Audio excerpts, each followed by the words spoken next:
చూడకూడదు కదా.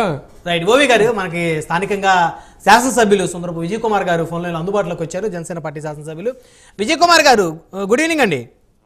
Good evening అండి సార్, మొత్తానికి ఇలాంటి దుర్ఘటనలు ఇక మీదట జరగకూడదు అనే ముందుగా మనం అందరం కూడా అనుకోవాలి.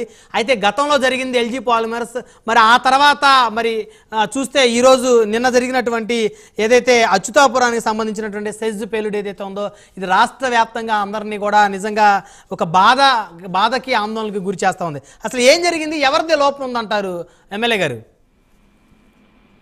నమస్కారం అండి. వాస్తవానికి ఇది ఎగ్జాక్ట్ గా జరిగింది అనేది ఇంకా అక్కడ ఇంకా క్లోజ్ టీమ్స్ అవి కూడా వర్క్ చేస్తున్నాయి. అయితే ప్రాథమికంగా ఇదేమైందంటే, ఏదైతే ఈ ఎఫ్లూయెంట్ ఉంటుందో ఆ ఎఫ్లూయెంట్ వచ్చే దారిలో అది కొంచెం లీక్ అవటం, అది ఎవాపరేట్ అవ్వి అంతా కూడా ఒక లేయర్ ఫామ్ అయిన తర్వాత అక్కడ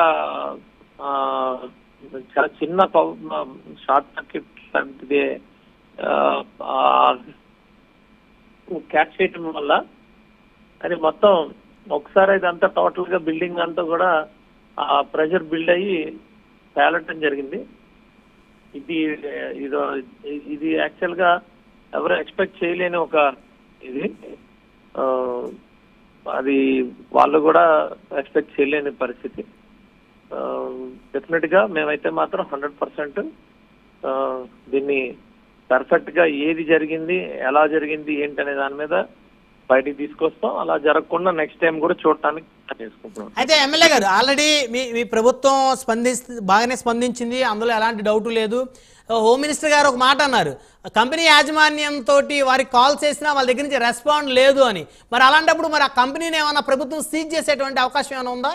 ప్రజల ప్రాణాలతో చెలగాటం ఆడినటువంటి ఈ కంపెనీ ఏదైతే భద్రతా ప్రమాణాలు పాటించకుండా, రెస్పాన్సిబిలిటీ లేకుండా ఉన్నటువంటి కంపెనీ యాజమాన్యం మీద ఏం చర్యలు తీసుకుంటుంది ప్రభుత్వం? డెఫినెట్ గా అండి, ఎందుకంటే ఒక యాక్సిడెంట్ అయిన తర్వాత మళ్ళా ఇవన్నీ కూడా రెన్యూ చేయాల్సిన పరిస్థితి వస్తుంది. వాస్తవానికి ఏదైతే అది ప్రొడక్షన్ ప్లేస్ ఉందో అది పూర్తిగా కూడా మొత్తం అంతా కూలిపోయిన పరిస్థితిలో ఉంది. దాన్ని అంతా బాగు చేసుకుని దాన్నంతా చేసుకున్న తర్వాత మళ్ళా అన్ని పర్మిషన్లు తీసుకోవాల్సిన పరిస్థితి వస్తుంది. నార్మల్ గా అవన్నీ వచ్చినప్పుడు డెఫినెట్ గా కంపెనీ ఎవరైతే యాజమాన్యం ఉందో వాళ్ళందరూ రావాలి, మాట్లాడాలి, వాళ్ళ మీద చర్య తీసుకునేటప్పుడు ఆ చర్య తీసుకుంటాం. ఇదంతా నార్మల్ ప్రొసీజర్ అండి. బట్ 100% ఈ ఇంత ఇంటెన్స్ ఉన్నది కాబట్టి చాలా సీరియస్ గా తీసుకుంటున్నాం. ఎట్టి పరిస్థితుల్లో మరి ఇర్రెస్పాన్సిబుల్ పీపుల్ ఎవరైతే ఉన్నారో వాళ్ళని వదిలే ప్రసక్తి కూడా లేదండి. సరే, మీరు వెళ్ళారా ఆ ప్రాంతానికి? నా కాన్స్టిట్యున్సీ కదండి, నేను అక్కడే ఉన్నాను. అవును. సో అయితే సహాయక చర్యలు వేగంగా జరుగుతున్నాయి అనుకోవచ్చు. ఎందుకంటే బొత్స సత్యనారాయణ గారు, మాజీ మంత్రి, ప్రస్తుతం వైఎస్ఆర్సీపీ ఎమ్మెల్సీ, క్షతగాత్రుల్ని ప్రభుత్వం పట్టించుకోవట్లేదు అనేటువంటి కామెంట్ చేశారు ఆయన. దాని మీద మీరు మీ సమాధానం ఏంటి ఎమ్మెల్యే గారు? ఏం క్షతగాత్రులు ఏం పట్టించుకోవట్లేదు నాకైతే అర్థం కాల. ఆయన ముందు తెలుసుకోమనాలి, ఎందుకంటే ఊరికి ఏదో మాట్లాడితే అవ్వదు.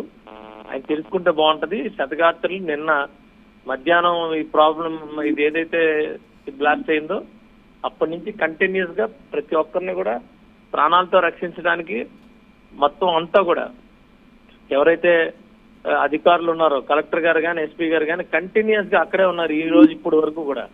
ఇప్పుడే ఒక అరగంట క్రితం వెళ్ళారు. అలాగే అందరినీ కూడా మేము తీసుకుని ప్రతి హాస్పిటల్ ఎక్కడ ఖాళీ ఉంటే అక్కడ హాస్పిటల్ తీసుకెళ్ళాం, ఎగ్జామిన్ చేయించాం, ట్రీట్మెంట్ ఇప్పిస్తున్నాం. అంతా కంటిన్యూస్ గా ఫాలో అప్ అవుతుంది. సో మొత్తం మీరు కూడా దగ్గర నుండి ఫాలో అప్ చేస్తున్నారు అన్ని? అంతే అండి, మేము అందరం వర్క్ చేస్తున్నాం. ఎంపీ గారు కానీ, నేను కానీ అందరం కూడా వర్క్ చేస్తున్నాం. ఆయనకి మరి ఎక్కడ కనపడిందో ఎక్కడ కూర్చొని ఏదో మాట మరి రమ్మని వచ్చి క్షతగాత్రులు చూడమనండి.